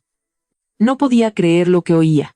El hombre que me había detenido esa noche, que se había enfrentado a su propia madre para protegerme, resultó que también, por un momento, había pensado en llamarme para que fuera a la escena del crimen. Ese sentimiento era más doloroso que todos los insultos de doña Elena. Porque para ella, yo nunca fui de su sangre. Pero para Mateo, Yo había creído que era la persona a la que pondría por encima de todo. Mateo se hundió en el sofá, con la cabeza entre las manos, su voz ronca y entrecortada, como si cada palabra saliera a la fuerza de su garganta. Cuando Javier me llamó, lloraba desconsoladamente. Me dijo que había atropellado a alguien. Dijo que mi madre estaba desesperada y que le dijera qué hacer. En ese momento, mi mente se quedó en blanco. Sofía. Solo pensé en que tenía que salvar a mi familia primero. Me quedé inmóvil, sin poder decir nada. Mateo levantó la vista, con los ojos enrojecidos.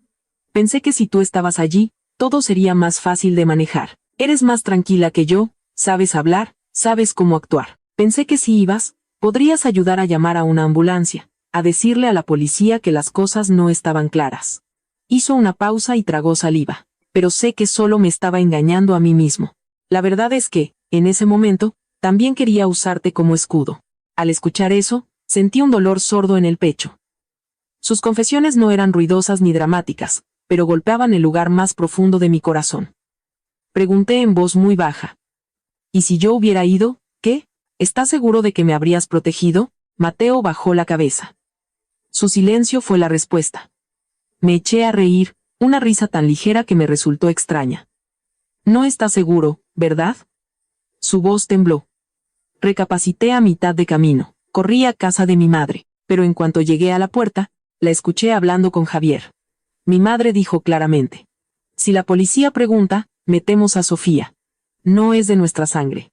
Si le pasa algo, a lo mucho se divorcian. Pero si Javier va a la cárcel, yo pierdo a mi hijo. Mateo cerró los ojos. Las lágrimas se deslizaron por sus mejillas. Esa frase fue la que me heló la sangre. Me di cuenta de que si tú ponías un pie allí, toda mi familia te iba a hundir. Nadie te iba a dejar una salida. Lo miré durante un largo rato. Quería enojarme. Quería darle una bofetada. Quería preguntarle por qué tuvo que esperar a escuchar a su madre decir eso para reaccionar. Pero todas las preguntas se ahogaron en mi garganta. Porque la verdad ya estaba clara. Fue egoísta, dudó. Me puso en una balanza junto a su madre y su hermano. Solo que, en el último momento, tuvo la conciencia suficiente para sacarme de allí. Mateo rompió a llorar. Esta vez sin contenerse. Lo siento. Fui un egoísta, pero no soy tan malo como para dejar que mi esposa vaya a la cárcel por mi hermano. Sé que ya es tarde para decir cualquier cosa, pero si no te decía la verdad, no podría volver a mirarte a la cara. Me senté en el sofá de enfrente, sintiéndome completamente vacía. En mi mente aparecieron todos mis años como nuera, cada comida en la que mi suegra me lanzaba indirectas, cada vez que Javier hacía una de las suyas y se salía con la suya. Mateo no es que no me quisiera, pero siempre llegaba un paso por detrás de mi dolor. Cuando me humillaban, me decía que aguantara. Cuando Javier hacía algo mal, decía que hablaría con él después. Cuando su madre se pasaba de la raya, decía que ya estaba mayor, que así era ella. Nunca se puso completamente de mi lado desde el principio. Solo cuando las cosas cruzaron el límite de lo humano, se dio cuenta y reaccionó. Miré al hombre frente a mí con otros ojos. Seguía siendo Mateo, mi esposo, el hombre que me había salvado de la trampa esa noche. Pero en mi corazón, la imagen de él como mi apoyo incondicional se había agrietado profundamente. Dije lentamente: te agradezco que me hayas protegido, pero no puedo olvidar que antes de eso, pensaste en llamarme para que fuera. Mateo levantó la vista, sus labios temblaban. Sofía, negué con la cabeza. No digas más. Hay cosas que necesito tiempo para asimilar. Y quizás, hay cosas que nunca podré asimilar. El aire en la habitación era tan pesado que cualquier ruido sobresaltaba. Y justo en ese momento, el timbre sonó insistentemente. No eran los golpes violentos de Javier, ni el toque tímido de Valentina. Era un timbre continuo, frío y regular, como si la persona que estaba afuera supiera con certeza que le abrirían. Mateo se secó la cara rápidamente y se levantó. Lo seguí. A través de la pantalla de la cámara, vi a doña Elena en la puerta. Esta vez no lloraba, no estaba despeinada ni se arrodillaba. Llevaba ropa oscura, el pelo peinado, los labios apretados. Su mirada era fría, de una calma aterradora. Supe de inmediato que ya no venía a suplicar. Mateo abrió la puerta. Doña Elena entró sin siquiera mirar a su hijo, ni saludar a mi madre que estaba en la casa. Fue directamente a la sala, dejó su bolso sobre la mesa y arrojó un fajo de fotografías. Las fotos se deslizaron sobre el cristal y se esparcieron frente a mí. Me agaché para mirarlas, y la sangre se me heló. En las fotos estaba mi madre, en el mercado. Llevaba su canasta de verduras, su figura menuda y familiar en medio del pasillo concurrido. Detrás de ella, 2 hombres de aspecto sospechoso la seguían muy de cerca. Otra foto mostraba a uno de los hombres de pie junto al puesto de mi madre, con un cigarro en la mano, mirándola fijamente. La última foto era de mi madre frente a la puerta de su casa, con el número y la calle claramente visibles. Levanté la vista bruscamente hacia doña Elena. ¿Mandaste a seguir a mi madre? Doña Elena se sentó en una silla, tan tranquila como si hubiera venido a tomar el té. Su voz era baja y lenta, pero cada palabra era escalofriante. Tu madre ya está mayor. Es peligroso que andes sola por el mercado. Solo le pedía a alguien que la cuidara. Mateo golpeó la mesa. Mamá, ¿qué pretendes? Doña Elena se giró para mirarlo, con una sonrisa amarga. Pretendo que tu esposa entienda una cosa. Que no crea que con un par de grabaciones y testimonios puede hundir a toda esta familia. Luego, me miró directamente a mí, su mirada ya no ocultaba su maldad. Sofía, si no quieres salvar a Javier, está bien, pero recuerda que la gente pobre que vive en los mercados, en la calle, a veces un pequeño empujón es suficiente para arruinarles la vida. Al escuchar esa frase, se me helaron las manos y los pies. Esto ya no era una súplica, ni una calumnia. Era una amenaza. Y esta vez, su objetivo no era yo, sino mi madre. Temblé al ver las fotos esparcidas sobre la mesa. Mi madre, en las fotos, todavía llevaba su blusa marrón descolorida, su bolso de tela al hombro, la espalda ligeramente encorvada por tantos años de levantarse de madrugada para vender en el mercado. Una mujer que nunca en su vida se había metido con nadie, que no le debía nada a nadie, y que solo por tener una hija que se casó con la familia equivocada, estaba siendo arrastrada a este círculo vicioso. Doña Elena estaba sentada allí, recostada en la silla, con una expresión de calma escalofriante. Ya no había llantos frente a los vecinos, ni la apariencia de una madre desconsolada. Por primera vez, se había quitado la máscara por completo frente a mí. Me miraba como si yo fuera un objeto que se había resistido demasiado tiempo y que necesitaba ser roto. Dijo muy lentamente. Isabela no murió. Así que todo todavía tiene arreglo. La miré, con la garganta apretada. ¿Qué es lo que quiere? Doña Elena sonrió levemente. Que confieses que fuiste tú quien llamó a Isabela para que saliera a la calle esa noche. Me levanté de un salto. La silla detrás de mí cayó al suelo con un ruido seco. ¿Qué dice? Ella permaneció sentada, impasible. Declaras que estaba celosa. Que pensabas que Isabela tenía algo con Mateo y le pediste a Javier que le diera un susto. Que Javier solo fue un pobre hermano manipulado por ti. Que es joven y que, por la mala influencia de su cuñada, cometió una tontería.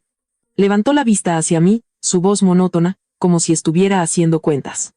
A lo mucho, pasarás unos años en la cárcel. Esta familia se encargará de mantener a tu madre. Cuando salgas, todavía podrás rehacer tu vida. Me quedé paralizada. No podía creer que en el mundo existiera una suegra capaz de decir esas cosas con tal calma.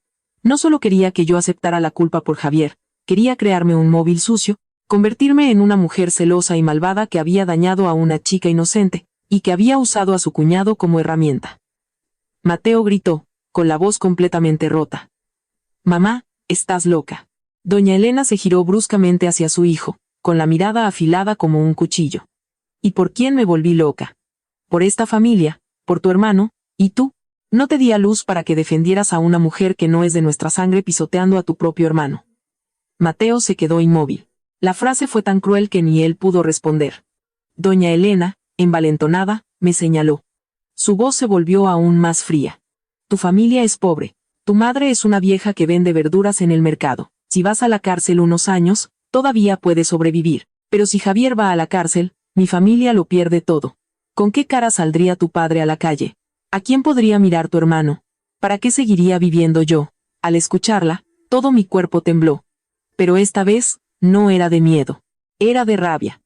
Durante todos mis años como nuera, había pensado que solo me menospreciaban por ser pobre. Pero en ese momento, entendí que, a sus ojos, la pobreza de mi madre y la mía era una razón más para usarme como moneda de cambio. Porque era pobre, podía soportar la desgracia. Porque mi madre vendía verduras, podían amenazarla. Porque no tenía poder ni influencias, creía que yo tenía que agachar la cabeza. La miré, cada palabra saliendo de mi garganta seca. Lo dice como si fuera tan fácil. Unos años de mi vida en la cárcel, mi honor, la vida de mi madre. ¿Todo eso lo valora usted con un par de frases? Doña Elena se rió con desdén. ¿Honor? ¿Todavía tienes honor? ¿Crees que ahora la gente te cree a ti o me cree a mí? Solo necesito decir que tenías un amante, que estaba celosa de Isabela, y añadir la historia del dinero que transferiste al hospital, y será suficiente. A la gente le encantan los escándalos. Una vez que sospechen, aunque seas inocente, te verán como culpable. Esa frase fue como un cuchillo que se retorcía en una verdad amarga. Ella entendía perfectamente el poder de los rumores. Sabía que no necesitaba pruebas, solo sembrar la duda. Para una mujer común como yo, el honor podía ser asesinado con un par de fotos, unas lágrimas de cocodrilo y unas cuantas indirectas en el grupo familiar. Justo cuando estaba a punto de ahogarme de rabia, se oyeron unos pasos lentos desde la cocina. Mi madre salió. Nadie sabía desde cuándo estaba escuchando. Su rostro estaba pálido, pero sus ojos ardían con un dolor y una furia intensos. Todavía tenía las manos mojadas, probablemente estaba lavando algo.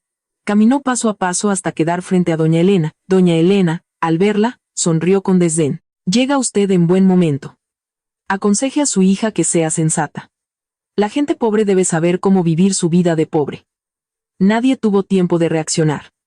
Mi madre levantó la mano y le dio una bofetada a doña Elena. El sonido resonó en la sala, tan claro que me sobresaltó. Toda la casa quedó en silencio. Mateo estaba atónito. Yo también. Doña Elena se llevó una mano a la mejilla, con los ojos desorbitados, como si no pudiera creer que una vendedora de verduras la hubiera golpeado. Mi madre habló, con la voz temblorosa pero cada palabra firme. Mi hija será pobre, pero no es una cobarde como su familia. Como es pobre, no le roba la vida a nadie. Como es pobre, sabe lo valiosa que es la vida de una persona. Y usted, que tiene un poco más de dinero que nosotras, tiene el alma muy barata. Doña Elena siseó y se abalanzó para devolver el golpe. Mateo la detuvo rápidamente. Yo tiré de mi madre hacia atrás. El aire en la habitación estaba tenso, a punto de estallar. Doña Elena forcejeaba, maldiciendo y llorando. Se atreve a pegarme. Son unas desgraciadas. Les voy a enseñar lo que es bueno. No terminó la frase. Afuera se escuchó el chirrido de unos neumáticos.